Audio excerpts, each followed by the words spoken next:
So hello everyone, welcome to engineers career point platform. So आज का ये जो मेरा वीडियो है ये जम्मू एंड कश्मीर के स्टूडेंट्स के लिए है, क्योंकि जम्मू एंड कश्मीर में जब भी कोई रिक्रूटमेंट होता है उसमें जम्मू एंड कश्मीर के ही स्टूडेंट्स एलिजिबल होते हैं, क्योंकि डोमिसाइल रिक्वायर्ड होता है। अभी पीछे से एग्जाम हुआ आपका JKSSB जेईई ने कंडक्ट करवाया था 508 वैकेंसीज के लिए। अब उसके बाद फिर जब भी कोई रिक्रूटमेंट होता है, कोई पेपर हो जाता है, तो उसके बाद फिर आप लोग वेट करते हो कि सर नेक्स्ट नोटिफिकेशन कब आएगा, सो दैट कि we can start the preparation. मतलब कुछ हिंट आप लोग चाहते होते हैं कि सर अच्छा पहले रेफर होती हैं डिपार्टमेंट की तरफ से, रेफर होता है JKSSB का जो नॉर्मली प्रोसीजर है, फिर JKSSB उसका एडवर्टीजमेंट ओपन करते हैं, फिर उसके बाद वो एग्जाम कंडक्ट करवाएंगे, फिर रिजल्ट आएगा, फिर आपका डॉक्यूमेंट वेरिफिकेशन होगा, फिर आपको फाइनल ज्वाइनिंग होगी। तो ये प्रोसीजर फॉलो किया जाता है नॉर्मली। अब आज ये जो मैं वीडियो बना रहा हूँ ये जम्मू एंड कश्मीर में सिविल के स्टूडेंट्स को लेके स्पेशली, कि अब नेक्स्ट वैकेंसीज का अपॉर्चुनिटी कब है, कैसे है। तो उसके लिए एक ये डॉक्यूमेंट भी है जो रेफरल का डॉक्यूमेंट है, जो सर्कुलेशन में आया है, अभी रिसेंटली एकदम से सर्कुलेशन में आया है। अब इस डॉक्यूमेंट की ऑथेंटिसिटी पे क्वेश्चन मार्क हमेशा रहेगा ही, कोई भी ऐसा डॉक्यूमेंट जब आता है। लेकिन ये जरूर है कि आज ये डॉक्यूमेंट में भी आपको लगे कि शायद ये ट्रू नहीं है या ये सर फेक है, कुछ भी ऐसा वैसा। लेकिन एक चीज जरूर है कि अगर कुछ मान लो ये फेक भी है, और अगर मान लो कुछ ऐसा हवा में भी चल रहा है, या कुछ ऐसा कुछ ना कुछ डिस्कशन चल रहा है, तभी तो कोई चीज ऐसी निकल के आती है। क्योंकि ऐसे रैंडमली मेरे को लगता है कि रैंडमली कभी नहीं आएगा। और इससे पहले भी तुम अगर देखोगे जम्मू एंड कश्मीर में कितनी के बार ऐसा हुआ है कि ऐसे डॉक्यूमेंट्स फेक सर्कुलेट हुए हैं। ये कुछ सर्कुलेट जरूर लेकिन फेक हुए हैं। स्पेशली अगर मैं जेईई के लिए बात करूं तो मेरे को लगता है कि ठीक है उस टाइम हमें लगता है, लेकिन थोड़ी देर के बाद में भी 2-4 महीने के बाद जब वो नोटिफिकेशन आने स्टार्ट हो जाते हैं, फिर हमें लगता है कि ये चीजें ट्रू थी।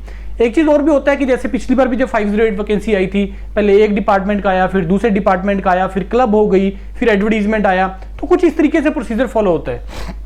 अब मैं जो आपको डिस्कशन करूँ आज 2 तरीके से है। पहला कि सर ये ट्रू है नहीं है, तो मेरे को लगता है कि अगर आप इसको देखोगे यहाँ पे जम्मू एंड कश्मीर में JKSSB जल शक्ति डिपार्टमेंट के लिए 241 वैकेंसीज की बात हो रही है। यूटी कैडर के लिए लेवल 6 का होता है वैकेंसी, और ये referral of non gazetted vacancy, क्योंकि जो आपका जेईई है वो नॉन गेस्टेड वैकेंसी में आता है। इसके अलावा भी ड्राफ्ट्समैन का सिविल का, जूनियर स्टेनोग्राफर का, जूनियर असिस्टेंट, ये लेवल्स की बात हो रही है। और ये कैडर की बात हो रही है कि कश्मीर है या जम्मू है, किस डिवीजन के लिए है। तो ये यहाँ पे नंबर ऑफ वैकेंसी ऐसे लिखी हुई है।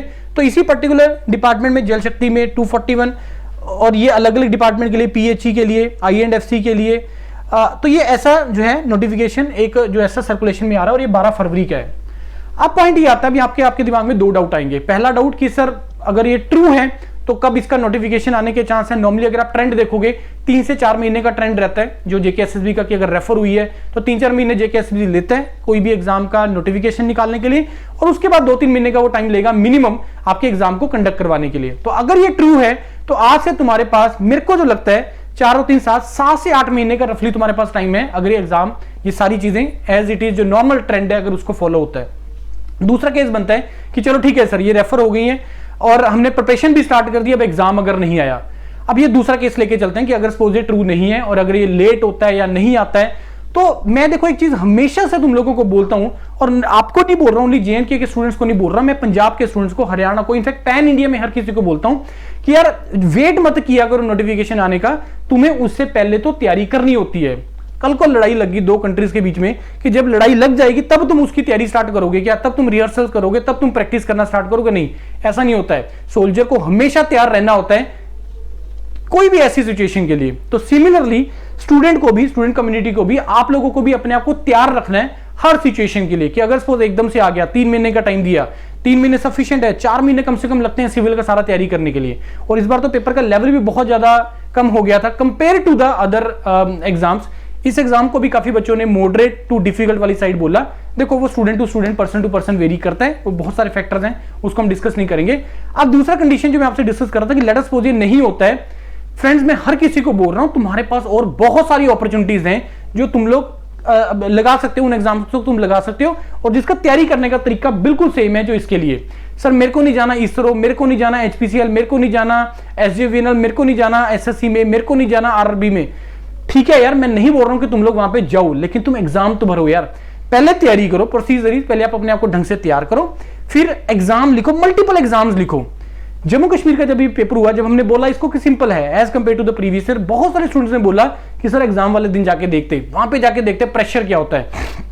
अब तुम उस सिचुएशन में ना आ जाओ, तुम उस प्रेशर वाली सिचुएशन को अगर तुमने फेस करना है, पता है एग्जाम वाले दिन का हमेशा होता है किसी को यार कि वो 2 घंटे बहुत इंपॉर्टेंट होते हैं, जिसका अच्छा चला गया उसकी जिंदगी बन जाती है, जिसका अच्छा नहीं चला उसको फिर से वहीं स्क्रैच से जीरो से स्टार्ट करना पड़ता है। तो अब उस एग्जाम डे वाले प्रेशर को कम करने के लिए और अपने आप को हमेशा मोमेंटम में रखने के लिए, पढ़ाई वाले मोमेंटम में आप लोगों को मल्टीपल एग्जाम लिखने जरूरी हैं। मल्टीपल एग्जाम कौन कौन से हैं, मैं इस प्लेटफॉर्म पे इंजीनियर्स करियर पॉइंट पे योरपीडिया पे आपको मल्टीपल एग्जाम बताता हूं कि ये एग्जाम तुम भरो, ये एग्जाम तुम भरो। मैं गेट की तो बात ही नहीं कर रहा।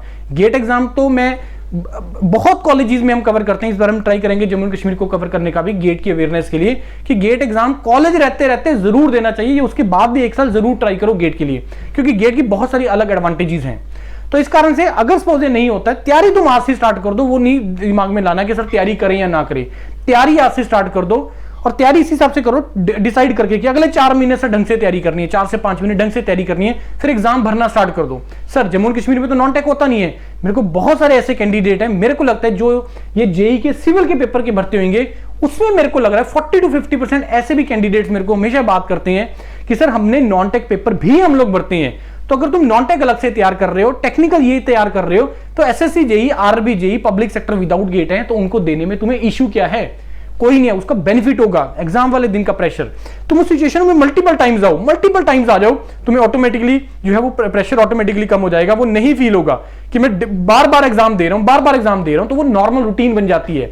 जैसे किसी दिन पहली बार कोई नया काम करना होता है, हमें उसमें हेजिटेशन होता है, एक इनर्शिया होता है, लेकिन जब आप उस काम को डेली करना स्टार्ट करते हो, लेट अस सपोज कईयों को आदत है 11 बजे उठने की, नौकरी लग गई है 9 बजे जाना है, 8 बजे उठना पड़ेगा। तो अगर 8 बजे तुम्हें शुरू में 2-4 दिन दिक्कत लगेगी, लेकिन उसके बाद जब तुम 8 बजे डेली उठना स्टार्ट कर दोगे, वो तुम्हारी हैबिट बन जाएगा।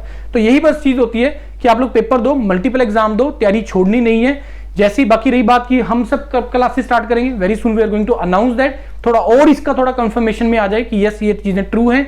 उसके बाद फिर हम बैच स्टार्ट करेंगे। अभी भी अगर आप ज्वाइन करना चाहते हो, जो मैं देखता हूं कि रेगुलरली कैंडिडेट्स ज्वाइन करते रहते हैं, ऑनलाइन ज्वाइन करते रहते हैं, कि जो हमारा पिछला बैच अभी चला था उसका पूरा रिकॉर्डेड मॉड्यूल आपको 1 गो में मिल जाएगा, उसको ज्वाइन कर लो। लाइव क्लासेस बहुत ही जल्दी हम अनाउंस कर देंगे। बाकी आप लोग तैयारी रखो, एग्जाम देते रहो, मल्टीपल एग्जाम देते रहो और अपना मोमेंटम बनाए रखो और अपनी मिस्टेक्स को आइडेंटिफाई करो। सबसे बड़ा बेनिफिट क्या मिलेगा सर एग्जाम की तैयारी करने का?